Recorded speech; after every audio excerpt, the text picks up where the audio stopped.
Bismillahirrahmanirrahim.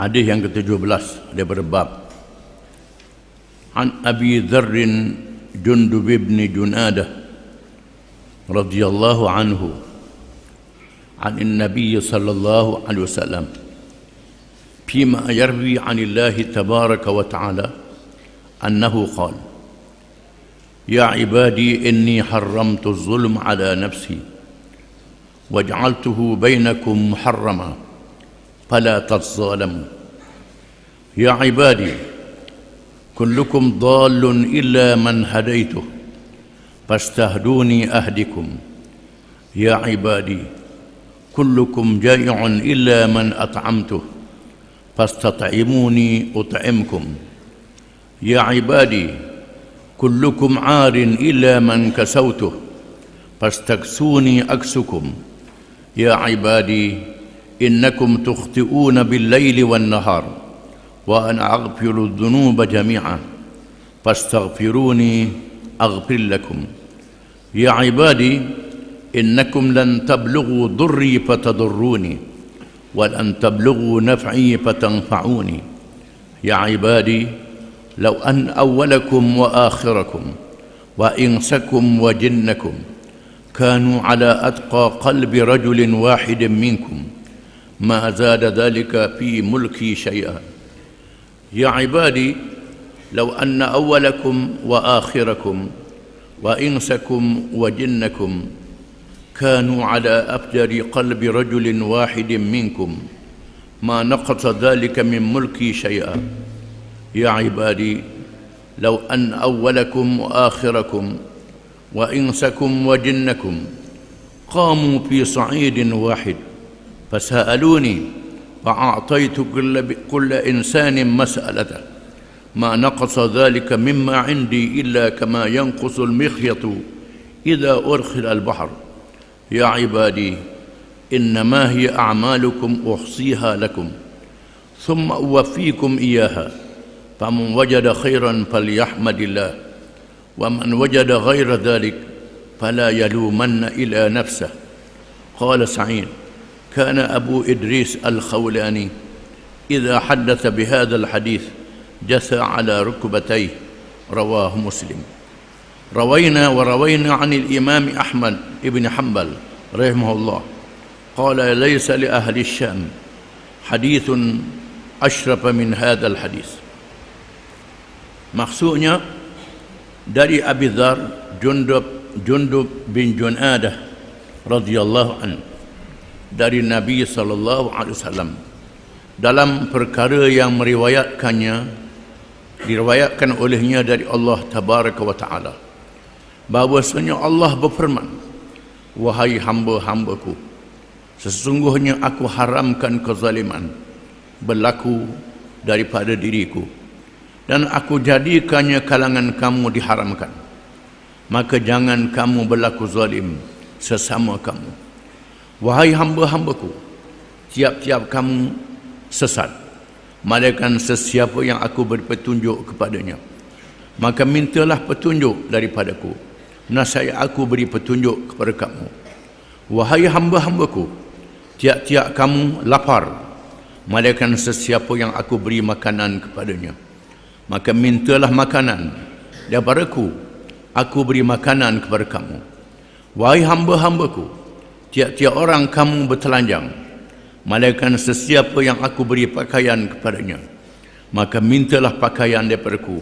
aku beri pakaian kepada kamu wahai hamba-hambaku sesungguhnya kamu melakukan dosa di waktu malam dan siang dan aku mengampuni dosa-dosa semuanya maka mintalah ampun kepadaku dan saya aku ampunkan kepada kamu wahai hamba-hambaku sesungguhnya kamu tidak akan mencapai untuk memberi mudarat kepadaku maka kamu dapat memberi mudarat kepadaku dan kamu tidak mencapai untuk memberi manfaat kepadaku lalu kamu memberi manfaat kepadaku wahai hamba-hambaku kalau sekiranya yang awal kamu dan yang akhir kamu manusia kamu dan jin kamu semua berada dalam keadaan orang yang paling bertakwa kalangan kamu, maka tidaklah menambahkan kerajaanku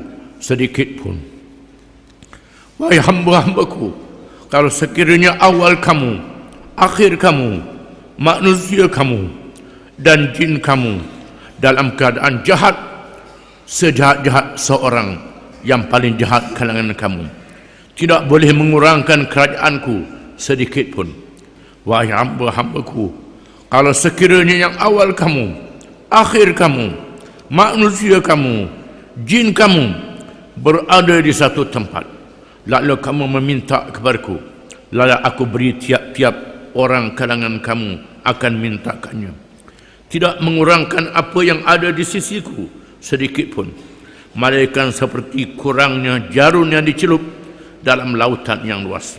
Wahai hamba-hambaku, sesungguhnya amalan-amalan kamu aku simpankan untuk kamu, kemudian aku tunaikannya kepada kamu. Maka sesiapa yang mendapati dirinya dalam keadaan baik, hendaklah dia memuji Allah, dan sesiapa yang mendapati dirinya dalam keadaan yang lain daripada itu, maka janganlah dia mencela melainkan dirinya sendiri. Kata Sa'id bin Musayyab yang meriwayatkan hadis ini adalah Abu Idris Al-Khawlani. Apabila membaca hadis ini, berdiri di atas dua lututnya. Hadis riwayat Muslim. Dia meriwayatkan dari Imam Ahmad bin Hanbal rahimahullah, katanya, tidak ada kepada ulama negeri Syam hadis yang lebih mulia daripada hadis ini. Hadis ini dinamakan hadis Qudsi. Hadis Qudsi ialah maknanya daripada Allah dan lafaznya daripada Nabi SAW. Berbeza dengan Al-Quranul Karim, lafaz dan maknanya daripada Allah. Ini maknanya daripada Allah, lafaznya daripada Nabi SAW yang diucap oleh Nabi sendiri. Adapun Quran itu ayatnya daripada Allah, maknanya daripada Allah Ta'ala. Hadis ini memberi makna yang sangat besar. Yang meriwayatkan hadis ini Abu Dzar, Jundub bin Junadah radhiyallahu an. Abu Dzar ialah termasuk kalangan as-sabiqun al-awwalun, sahabat-sahabat yang awal masuk Islam. Dia bukan daripada penduduk Mekah, dia daripada Bani Ghifar, duduk di luar daripada negeri Mekah. Bila dia mendengar kedatangan Nabi Muhammad sallallahu alaihi wasallam, lalu dia pergi ke Mekah cari Nabi untuk masuk Islam. Dan dia cari Mekah dalam keadaan ketakutan. Dalam keadaan ketakutan kerana orang Islam tidak ramah di masa itu. Lalu dia tanya seorang-seorang, akhirnya terdapat kalangan seorang sahabat yang masuk Islam, berani bawa dia dan menemui Nabi SAW. Lalu dia masuk Islam dan dia minta nak beritahu dia masuk Islam, dan Nabi beritahu kepadanya ini bahaya, masih dalam keadaan bahaya. Tiba-tiba dia pergi dekat Kaabah, dia mengisytiharkan dirinya masuk Islam, dan diketahui dia masuk Islam. Lalu dia dipukul beramai-ramai, dipukul oleh orang musyrikin sehingga dalam keadaan yang tenat. Lalu salah seorang daripada orang kafir itu mengatakan bahaya pukul dia, kerana dia adalah daripada Bani Ghifar. Bani Ghifar ni ialah jalan laluan Quraisy. Nanti kalau kita keluar, kita diserang oleh anak beranak dia, Bani Ghifar. Lalu Abu Dzar dibebaskan. Abu Dzar seorang sahabat yang disayangi oleh Nabi SAW. Dia disayangi oleh Nabi. Apabila Nabi melantik orang-orang lain memegang jawatan, ada yang jadi gubernur, ada yang jadi panglima tentera, ada yang jadi hakim, ada yang jadi guru, dia tidak dilantik. Tak dilantik. Lalu dia berjumpa dengan Nabi, wahai Rasulullah, pasal apa tak lantik saya? Orang lain lantik belaka, orang lain dilantik jadi macam-macam, jadi ketua, jadi pemimpin, jadi tu, jadi ni. Saya tak dilantik. Lalu Nabi kata, ya Abu Dzar, innaka la dha'if wa innaha la amanah wa innaha yaumal qiyamati la nadamah. Wa ya Abu Dzar, mu ni lemah. Aku tengok mu ni lemah, seorang yang lemah. Sebab tu aku tak lantik mu. Mu ni seorang yang lemah, di mana memegang jawatan adalah amanah dan membawa penyesalan pada hari kiamat kelak, kata Nabi ke Abu Dzar. Mu ni lemah, aku tak latihmu. Ini adalah amanah. Kalau aku latihmu, mu sesal hari kiamat. Maka Abu Dzar pun tak apalah. Dan dia mengkritik Sayyidina Uthman bin Affan radhiyallahu anhu. Zaman Sayyidina Uthman jadi khalifah. Dan Nabi menyebut, kesian Abu Dzar, hidup keseorangan, mati keseorangan, dibangkitkan dalam keadaan keseorangan, kata Nabi. Itu disebut dalam hadis. Kesian Abu Dzar, mati seorang, kemudian kubur seorang, dibangkit dalam keadaan keseorangan, kata Nabi. Dan zaman Sayyidina Uthman, zaman negara Islam meluas, harta negara banyak. Lalu dia mengempen supaya sedekah yang disunatkan menjadi wajib. Zakat sudah diwajibkan, ada kharaj, ada jizyah. Sedekah nak suruh jadi wajib juga, ini tak betul. Oleh kerana sedekah suruh jadi wajib, maka ramailah orang-orang miskin setuju dengan dia. Orang miskin setuju dengan dia lah. Orang minta sedekah, orang malas kerja, setuju dengan dia. Lalu Sayyidina Uthman mengambil tindakan, Abu Dzar dibuang daerah. Dibuang daerah kerana dia membawa satu ajaran yang boleh memesongkan orang lain. Sedekah yang disunatkan dia kata wajib, nak kata wajib, itu tak kena. Sayyidina Uthman terus mengambil tindakan, buang daerah. Buang daerah di luar daripada Madinah, di Rabdah. Dan dia mati seorang sungguh, sebagaimana disebut oleh Nabi SAW. Isteri dia bersama dengan dia, kemudian isteri dia tak ada, mati seorang. Nabi sebut dia mati seorang sungguh. Di sana ada sahabat-sahabat Nabi yang salah ijtihad.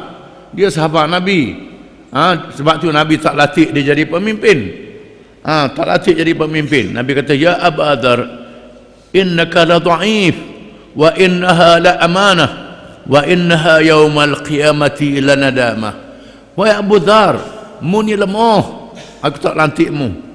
Kalau aku lantikmu, ini amanah dan membawa sesal pada hari kiamat.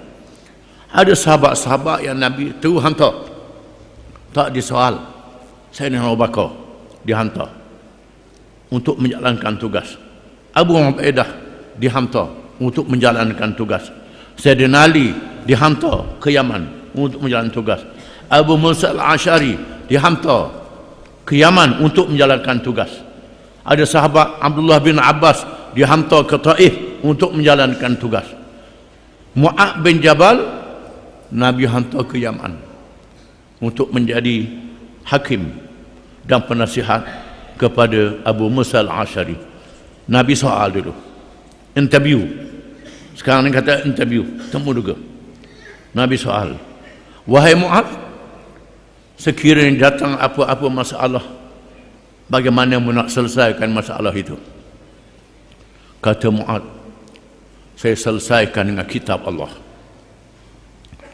Kalau tak ada dalam kitab Allah, dalam Quran, bagaimana? Saya selesaikan dengan sunnah Rasulullah. Kalau tak ada sunnah Rasulullah, bagaimana? Mu'ad kata, ajtahidu wala alu. Saya berijtihad, saya mengkaji dengan mendalam dan saya tidak menyeleweng, kata Mu'ad. Lalu Nabi tepuk bahu Mu'ad, satu rakyat tepuk dada Mu'ad. Alhamdulillahilladzi waffaqa Rasulullah bima yurdi Rasulullah. Segala puji Tuhan yang telah memberi petunjuk kepada utusan Rasulullah apa yang diridai oleh Rasulullah. Kemudian Nabi kata, wahai Mu'ad, mu pergi ke Yaman. Di sana ada golongan ahli kitab. Ada golongan yang bukan Islam, mereka adalah ahli kitab, yang tahu kitab. Mula-mula ajak dia masuk Islam. Asyhadu an la ilaha illallah wa asyhadu anna Muhammadar Rasulullah. Ajak tu dulu. Setelah dia mengucap 2 kalimah syahadah, dia masuk Islam. Beritahu ke dia, wahai Muaz, Allah mewajibkan sembahyang 5 waktu sehari semalam. Setelah dia menunaikan sembahyang 5 waktu, beritahu kepada dia, Allah mewajibkan kepada orang-orang yang kaya diambil sebahagian hartanya untuk dibahagikan kepada mereka yang berhak, iaitulah zakat. Beritahu ke dia, dan kamu jangan zalim. Ittaqi da'watal mazlum fa innahu laysa bainaha wa bainallahi hijab.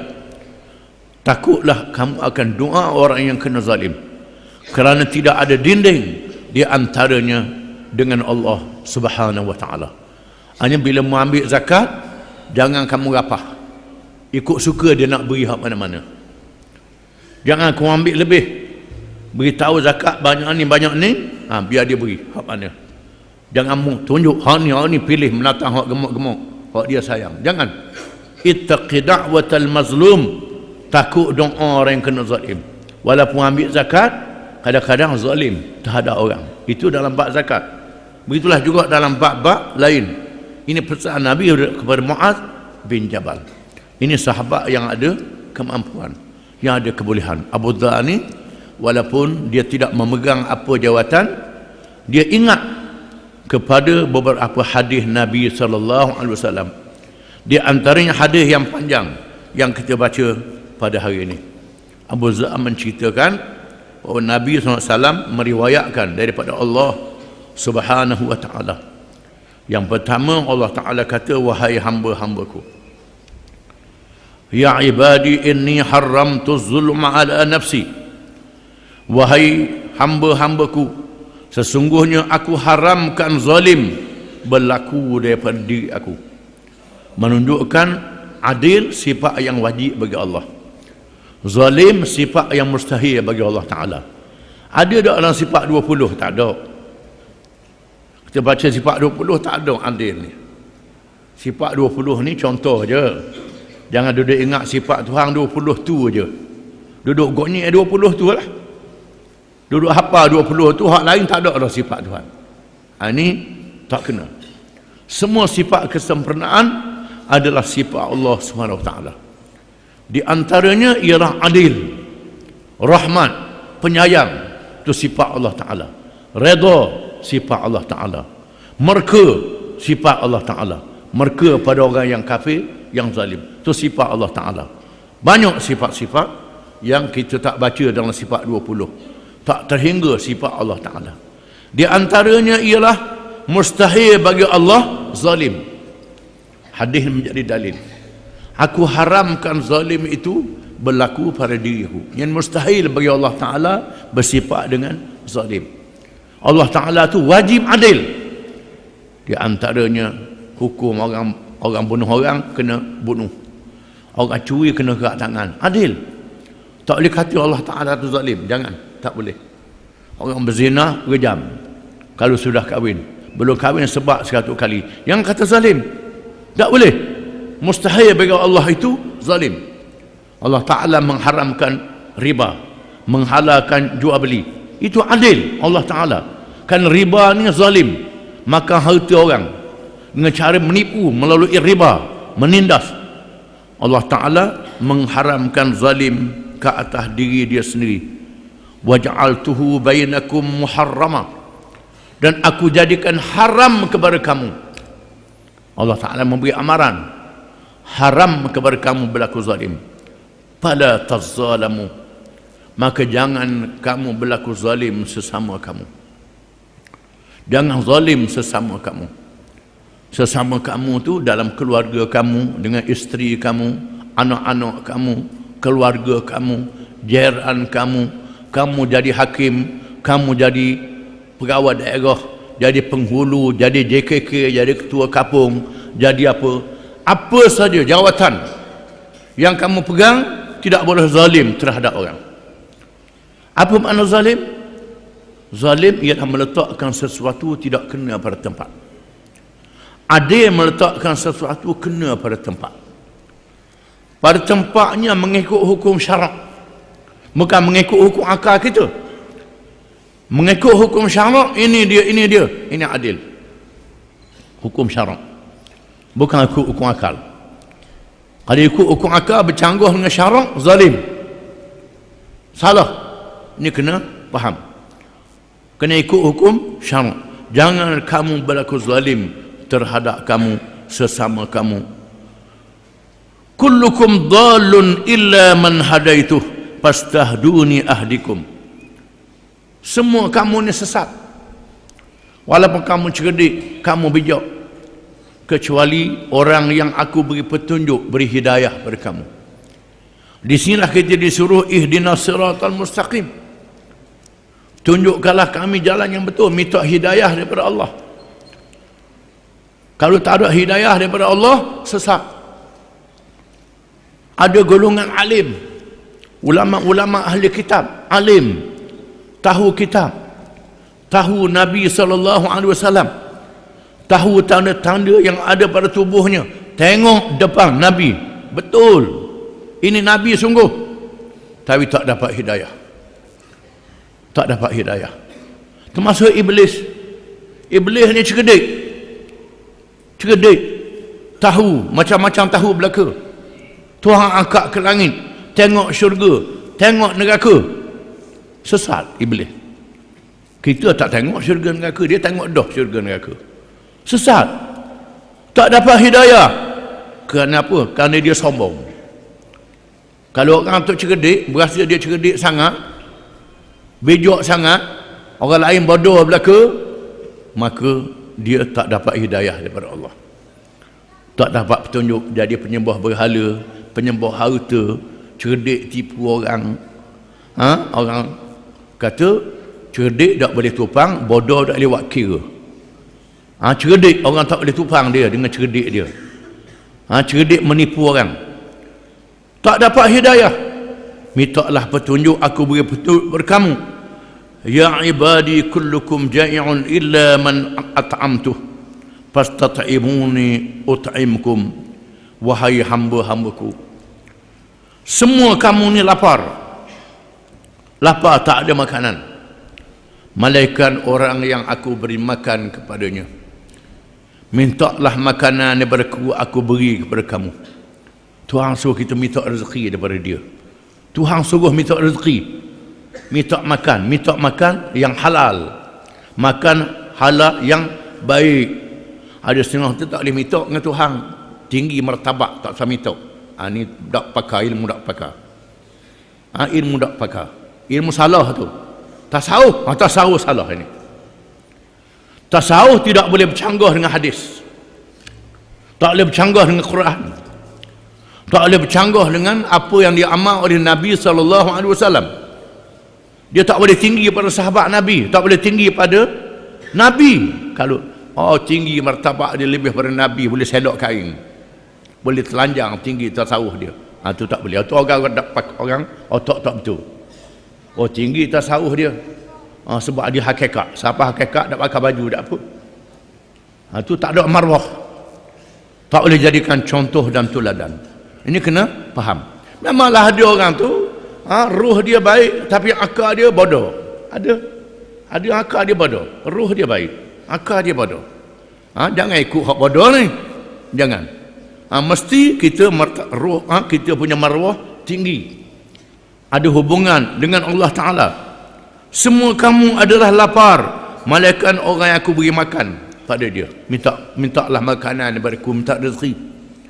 Ada orang tu makanan ada cokoh depan dia, tak lalu nak makan. Pitih banyak, beli makanan macam-macam, tak lalu nak makan. Nak makan tak boleh. Makan-makan berasa pahit. Makan-makan masuk, mutuh balik. Yang makan ada orang lain.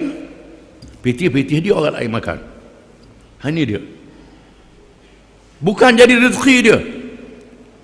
Ya ibadi kullukum arin illa man kasautuh wahai hamba-hambaku, semua kamu bertelanjang. Dilahirkan dari perut ibu dalam keadaan bertelanjang. Tak ada orang beranak pakai baju, tak ada. Dilahirkan dalam keadaan telanjang. Malaikat orang yang aku beri pakaian kepadanya. Pakaian adalah rezeki daripada Allah. Maka mintalah pakaian daripada aku. Ada orang tu kita beri duit riba ke dia, duit haram. Dia tidak boleh makan duit ini, beli lipa. Pakai buat beli lipa ada apa? Lipa pakar. Pakar. Sebagaimana makan tak boleh haram, pakar tak boleh haram juga.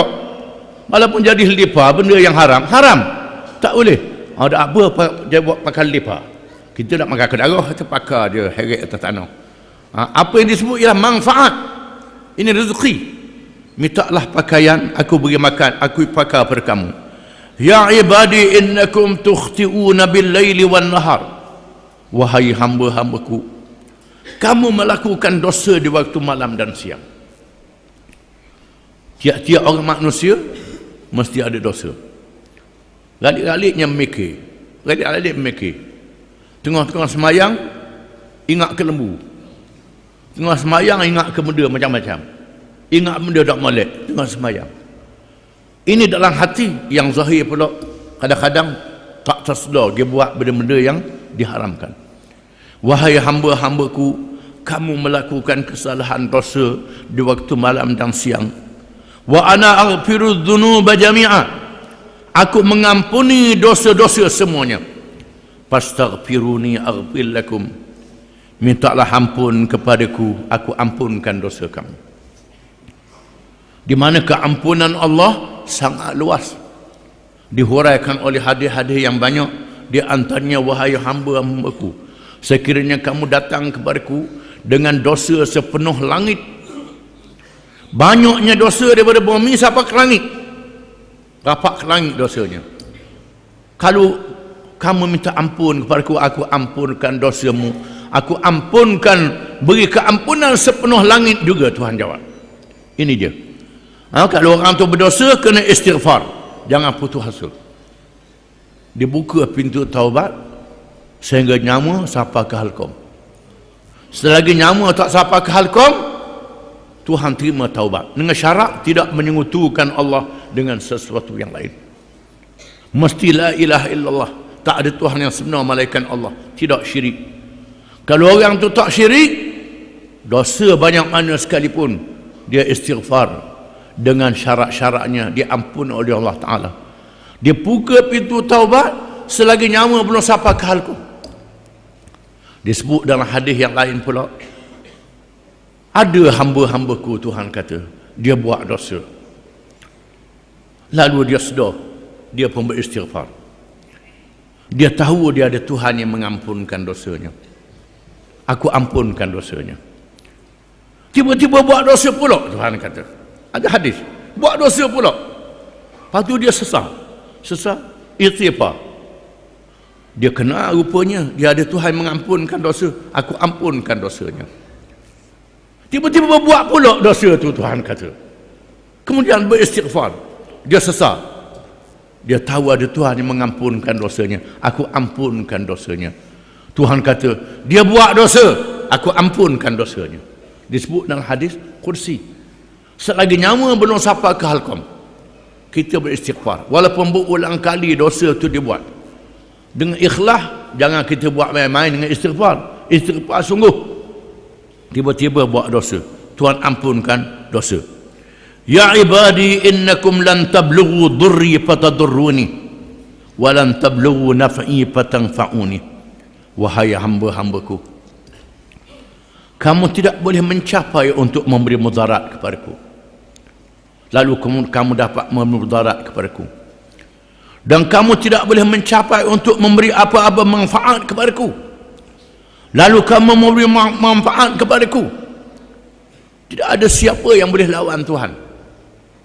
Nak lawan Tuhan tak boleh. Tak siapa mudarat pada Tuhan. Nak beri hadiah ke Tuhan, Tuhan tak terima hadiah. Tak terima hadiah, Tuhan terima amal yang soleh. Tuhan beri pahala balik ke kita. Tuhan tidak berhajat pada makan, tak berhajat pada minum, tak hajat pada duit. Tuhan suruh kita membelanjakan duit, tolong orang. Belanja, Tuhan beri pahala. Di mana duit, Tuhan tak berhajat pada duit kita. Nak lawan Tuhan, nak derhaka ke Tuhan, tak beri apa-apa mudarat. Wahai hamba-hambaku, kalau sekiranya yang awal kamu dan akhir kamu, manusia kamu dan jin kamu, berada dalam keadaan paling takwa, orang yang paling bertakwa kepadaku, tidak menambahkan kerajaanku sedikit pun. Kalau sekiranya manusia yang pertama Adam, sehingga manusia yang paling akhir, akhir sekali belum kiamat, semua beriman, semua bertakwa, bertakwa paling tinggi takwanya. Jin yang pertama, jin yang paling akhir, dikumpulkan semua manusia dan jin ini, semua bertakwa kepada Allah, tidak menambahkan kerajaan Allah sedikit pun. Macam itulah juga Allah, di mana pahala takwa tu balik kepada manusia dan jin yang bertakwa kepada Allah. Begitulah kalau sekiranya awal kamu, akhir kamu, manusia kamu dan jin kamu berada dalam keadaan yang paling jahat, pakat jahat belaka. Manusia pakat buat jahat, jin pakat buat jahat. Manusia yang pertama, hak mati dah, hak hidup, hak akan datang, capur semua sekali. Manusia dan jin, semua lawan Allah Ta'ala, tidak mengurangkan kerajaan Allah sedikit pun. Macam itulah juga Allah yang maha besar, maha berkuasa, maha suci daripada segala kekurangan. Wahai hamba-hambaku, kalau sekiranya yang awal dan akhir kamu, manusia dan jin, berada di satu tempat, semua manusia, manusia yang pertama Adam, manusia yang paling akhir sekali sebelum kiamat, jin yang pertama, jin yang paling akhir, duduk satu tempat minta dengan Allah Ta'ala. Minta lah, minta apa pun, Tuhan beri semua, beri semua, tidak mengurangkan sedikit pun apa yang ada pada Allah Ta'ala.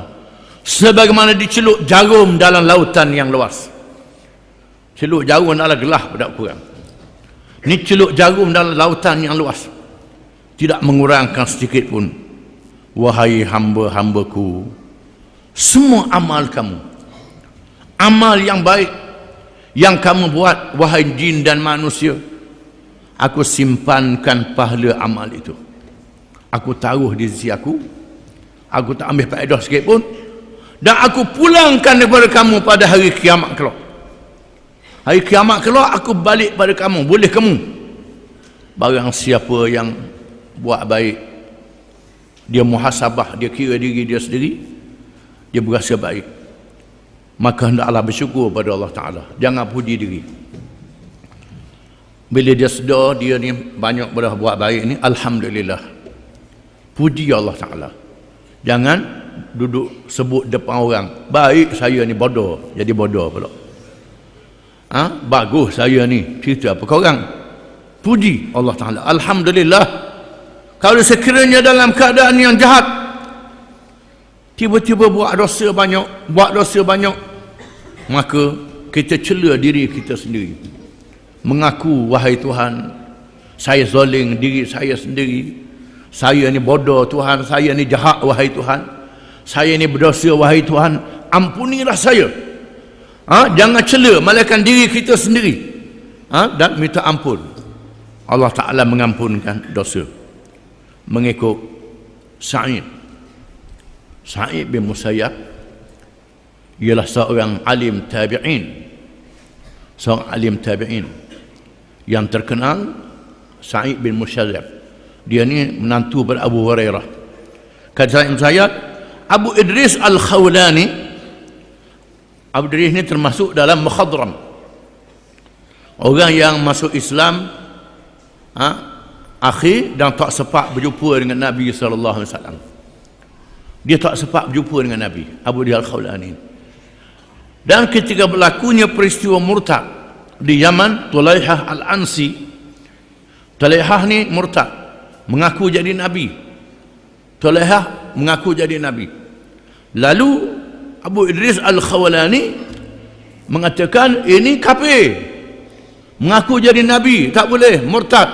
Lalu Talihah yang menguasai Yaman bermaksud tangkap Abu Dir Khulani, capok dalam api, bakar dok anguh. Lalu pengikut dia kata bahaya ni, lepas halau, dia pun halau dan pergi ke Madinah, duduk congok dalam masjid seorang, duduk sandur di tiang. Sayyidina Umar pun mari. Sayyidina Umar kata, mu daripada mana? Daripada Yaman. Mu dengar tak cerita ada orang dia lawan orang ngaku jadi nabi, dia tapuk dalam api, dak anguh. Dia kata dengar cerita. Dah apa nama ni, macam mana cerita? Awak daripada Yaman? Saya daripada Yaman. Awak ke? Ya, saya kata. Dia tak mengaku, ya saya dah mahu kata alhamdulillah, Tuhan yang telah mengizinkan aku tengok umat Muhammad, orang yang diberi kelebihan Nabi Ibrahim alaihissalam, yang dibakar dalam api tak anguh. Sayyidina Abu Bakar ambil dia piping, jumpa Sayyidina Abu Bakar As-Siddiq, maksudnya Abu Bakar jadi khalifah. Abu Idris Al-Khawlani ni, bila dia baca hadis yang kita baca ni, dia berdiri atas lutut kerana menghormati hadis ini, menganggap hadis ini sangat besar maknanya. Dia baru duduk congok, berdiri atas lutut menghormati hadis ini. Dan kata Imam Ahmad bin Hanbal, iaitulah Imam Mazhab Hanbali, anak murid pada Imam Syafi'i. Ahmad bin Hanbal ni Imam Mazhab Hanbali, anak murid Imam Syafi'i. Anak murid Imam Syafi'i, dan pengikut dia ni banyak mazhab Wahabi. Orang kata Wahabi ni pengikut Ahmad bin Hanbal ni lah. Ahmad bin Hanbal lah. Jangan duk kata sesat. Dia kata sesat pula Wahabi ni. Ni anak murid Ahmad bin Hanbal ni, pengikut Ahmad bin Hanbal. Ahmad bin Hanbal murid Imam Syafi'i. Imam Syafi'i semayang Fatihah baca bismillah. Ahmad bin Hanbal tak baca bismillah.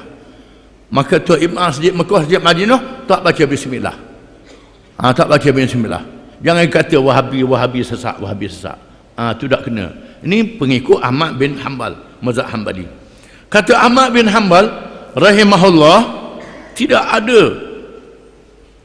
hadis yang lebih hebat daripada hadis ini yang diriwayatkan ahli Syam, penduduk Syam. Ini hadis yang sangat besar maknanya, yang disebut oleh Imam Nawawi dalam hadis 40, kerana makna dia sangat hebat. Wallahu a'lam.